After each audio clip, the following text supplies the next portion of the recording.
ভারতের বিজেপির নেতা শুভেন্দু অধিকারী তথা শুভেন্দু অধিকারীকে আটকুড়ো শুভেন্দু অধিকারী বলে অব্যাহতি দেওয়া হয়েছে, কেননা তিনি আজ পর্যন্ত বিয়ে করতে পারেনি এবং বিয়ে করতে অক্ষম। ঠিক তেমনই একটি নিউজ প্রকাশ করেছে দ্য ওয়াল ব্যুরো ইন্ডিয়ান একটি ওয়েবসাইট।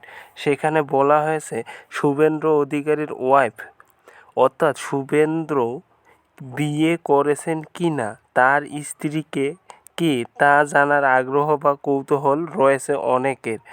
বাস্তব হলো শুভেন্দু বিয়ে করেননি, তিনি অকৃতজ্ঞতার শিকার এবং তিনি অক্ষমতার পরিচয় দিয়েছেন। মঙ্গলবার হলদিয়া হেলিপ্যাড গ্রাউন্ডে সভামঞ্চ থেকে নিজেই সেই প্রসঙ্গ তুললেন অধিকারী পরিবারের মেজো ছেলে। তিনি বললেন, অনেকে বলে শুভেন্দু অকৃতদার কেন?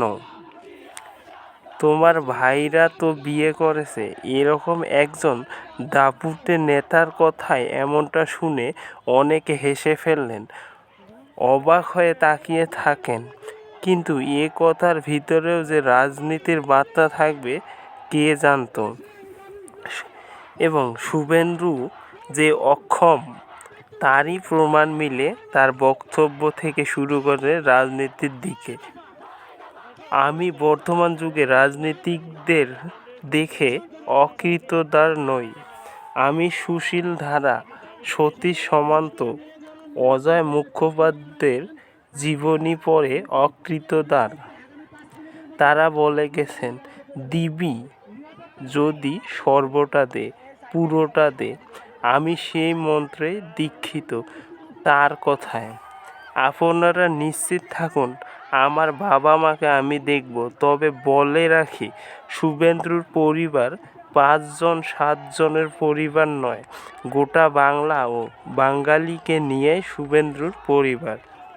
পান্তা ভাত খাওয়া মানুষগুলোকে নিয়ে পরিবার। শেষে তাৎপর্যপূর্ণভাবে বলেন, আগামী দিনে গ্রাম জিতবে, জেলা জিতবে, বাংলা জিতবে। শুভেন্দু অধিকারীর বাবা শিশির অধিকারী কথিক লোকসভা কেন্দ্রের সাংসদ। তার বড় ভাই কৃষ্ণেন্দু অধিকারী শুভেন্দুর মেজ ছেলে। সেজ ভাই দিব্যেন্দু অধিকারী তমলুক লোকসভার সাংসদ।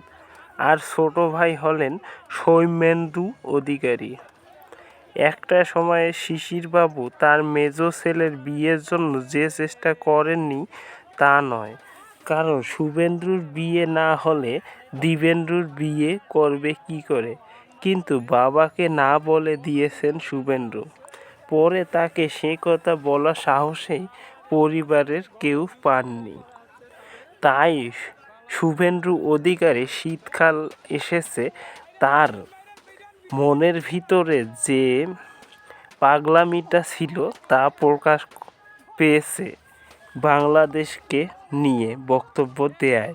এবং শুভেন্দু অধিকারী যে অক্ষম ব্যক্তি তার জ্বলজ্যান্ত উদাহরণ মিলেছে বাংলাদেশকে নিয়ে অপ্রাসঙ্গিক বক্তব্য।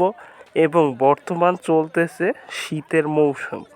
এই শীতের মৌসুমে যে একজন মানুষের কতটা একাকিত্ব বোধ করে তারই জ্বলজ্যান্ত উদাহরণ হিসেবে হচ্ছে শুভেন্দু অধিকারী, যিনি বর্তমানে পাগলা কুত্তা এবং কার্তিকের কুত্তা হিসাবে বর্তমান বিবেচিত হচ্ছে সমাজের মাঝে।